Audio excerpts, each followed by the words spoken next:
चांदवाली घटपुर गाँव में पुणी बन्या विपन्न दुर्दशा बढ़ी। बैतरणी नदीर बन्या जल घेर रही लोके। घरे पानी, चुली पानी, बाहर भी पानी, चारिआडे खाली पानी आउ पानी। गत बन्यार क्षयक्षति लोके एबे जाए सड़खिकी ठिया नथिबा बेले पुणी बन्या जल प्रवेश करछि। फल लोकों दुर्दशा आहुरी बढ़ी। घरे रहिबा तो दूर कथा, रोषेई करबा मध्य कष्टकर होई पड़िछि। एने आमको अधिक सूचना दैछन् आम प्रतिनिधि त्रिलोचन साहू।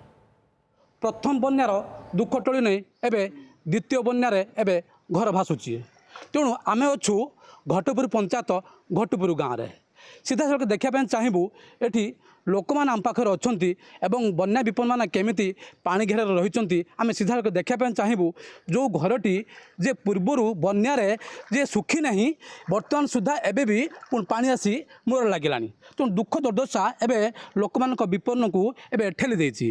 आम सीधा सड़क प्रतिक्रिया नहीं पार जो मैंने विपन्न मान यही बन्या घेर अच्छा सीधा सड़क प्रतिक्रिया नहीं पार। अच्छा कहे आपण मैंने जो बन्या घेर अच्छा आपड़ केमी कौ परिस्थिति जीवन बिताऊँच से संपर्क कौन कहे मूसा है दुखदायक। साप पोषुंट मारात्मक साप गाई गोरु रही पारना गाई गोरु उपर स्थान को नहीं जाइए आई दुखर रही खाया पीवा को असुविधा रोषेईबास कर दिने खाइने दिने उपास।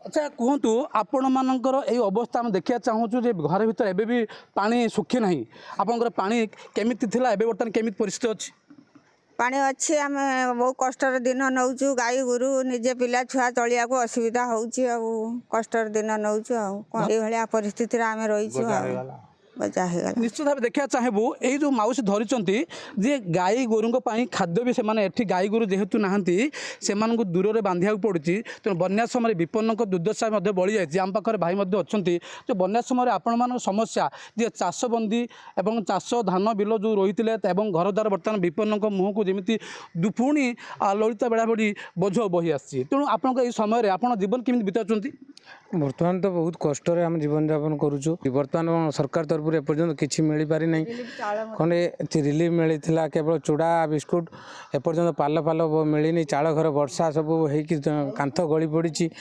चाउल भी मिलनी बहुत असुविधा अच्छु। केमी आप समय बिताउंट गाई गोरु आने कुटा आणुनु तादर साप गोटे बाहर न पाई आम गाई गोरु ऊपर को उठे नहीं रखिनु निज बंची आमर बहुत कष्ट। गुरु को केमी बचैमु कुटा बदारी भासुची आम गुरु गाई उपास रोचती दिन वक्त फसल सब नष्ट आमर होगला।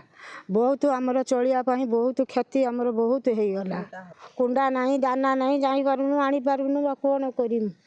तो निश्चित भाव आम जहाँ प्रतिक्रिया नौलु लोक मान समस्या तो अनेक रही जे प्रथम बन्या टली नहीं और द्वितीय बन्या जो आसी पहुँची घर द्वार लिपा पोछा सरी नहीं पुणी द्वितीय बन्या आसी पहुँची तो दुर्दशा द्विगुणित होती। एवं केमी सरकार तरफ केमी सरकारी सुविधा मिल ताकू ही यही विपन्न अपेक्षा। भद्र चांदवाली त्रिलोचन साहू, ओटीवी।